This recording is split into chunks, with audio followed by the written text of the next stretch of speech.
Hola, en este video vamos a ver cómo quitar sonidos y vibraciones del toque de pantalla en Xiaomi Mi 9 Lite.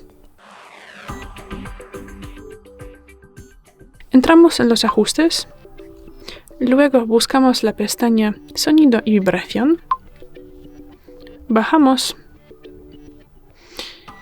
y lo hacemos hasta que vemos aquí la sección de vibrar. Y aquí nos interesa vibrar al tocar, pues entramos aquí y marcamos la primera posición desactivado. Y luego abrimos ajustes adicionales. Y aquí vamos a desactivar sonidos de toques y también podemos hacerlo aquí con los tonos del teclado. Y ya, es todo. Gracias por ver el vídeo, déjanos un like y suscríbanos. Hasta luego.